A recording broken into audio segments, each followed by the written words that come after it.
నట సామ్రాట్ ఏఎన్ఆర్ గారు, నట చక్రవర్తి ఎస్వీఆర్ గారు అనేక చిత్రాల్లో కలిసి నటించారు. వారిద్దరూ తండ్రి కొడుకులుగా, మామ అల్లుళ్ళుగా, అన్నతమ్ముళ్ళుగా నటించి మెప్పించారు. అయితే వీరిద్దరూ నాయక, ప్రతినాయక పాత్రల్లో నటించే చిత్రాలు తక్కువనే చెప్పాలి. అలా ఏఎన్ఆర్ గారు హీరోగా, ఎస్వీఆర్ గారు విలన్గా నటించే చిత్రాల్లో అల్లావుద్దీన్ అద్భుత దీపం సినిమా ఒకటి. అరేబియన్ నైట్స్లో సుప్రసిద్ధమైన అల్లావుద్దీన్ అద్భుత దీపం కథ ఆధారంగా అల్లావుద్దీన్ అద్భుత దీపం చిత్రం తెరకెక్కింది.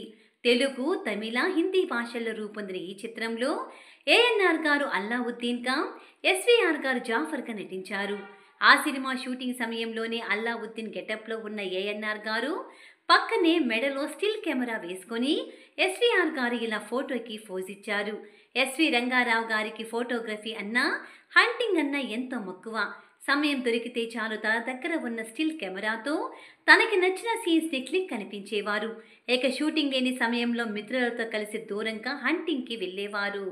ఇక ఎస్వీఆర్ గారు, ఏఎన్ఆర్ గారు నటించిన అల్లావుద్దీన్ అద్భుత దీపం విషయానికొస్తే ఇందులో అంజలీదేవి గారు నాయిక యాస్మిన్ పాత్ర పోషించారు. ఈ సినిమాను Allauddin and the wonder Lamp పేరుతో ఆరంభించారు. తెలుగులో అల్లావుద్దీన్ అద్భుత దీపంగాను, తమిళంలో అల్లావుద్దీన్ అర్బుద విలక్కంగాను, హిందీలో అల్లావుద్దీన్ కా చిరాగ్గాను రూపొందించారు. ఏకకాలంలో 3 భాషల్లో చిత్రీకరణ చేసిన తొలుత 1957 మార్చి 29న తమిళ వర్షన్ రిలీజ్ చేశారు. తరువాత అదే ఏడాది ఏప్రిల్ 13న తెలుగులో విడుదల చేశారు. మరికొద్ది రోజులకు హిందీలో ఈ సినిమా వెలుగు చూసింది. అయితే ఏ భాషలోనూ Allauddin and the wonder lamp అలరించలేకపోయింది. అందుకు కారణం లేకపోలేదు. అరేబియన్ నైట్స్లోని అల్లావుద్దీన్ కథనే కొన్ని మార్పులు చేర్పులు చేసి తెలుగు వాతావరణానికి అనువుగా పింగళి నాగేంద్రరావు గారు పాతాళ భైరవి కథ రూపొందించారు. అందులో ఎన్టీఆర్ గారు కథానాయకునిగా, ప్రతినాయక పాత్రలో ఎస్వీఆర్ గారు నటించారు. 1951 15న విడుదలైన పాతాళ భైరవి బిగ్ హిట్గా నిలిచింది. ఆ సినిమా జనం మదిలో చెరగని ముద్ర వేసింది.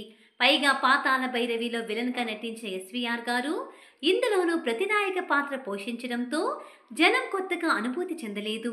ఏది ఏమైనా టిఆర్ రఘునాథ్ గారి దర్శకత్వంలో తెరకెక్కిన ఈ సినిమా పరాజయం పాలయ్యింది. అయితే ఓ పాటను గేవా కలర్లో చిత్రీకరించారు. అయినా ఎవరూ అంతగా ఆదరించలేదు. ఈ సినిమా రిలీజ్కి ముందు అదే ఏడాది విజయవారి, మాయాబజార్ చిత్రం తెలుగు, తమిళ భాషల్లో విడుదలై అద్భుత విజయం సాధించింది. ఆ కారణంగానూ అల్లావుద్దీన్ అంత ఆదరణ చూరగలేకపోయింది.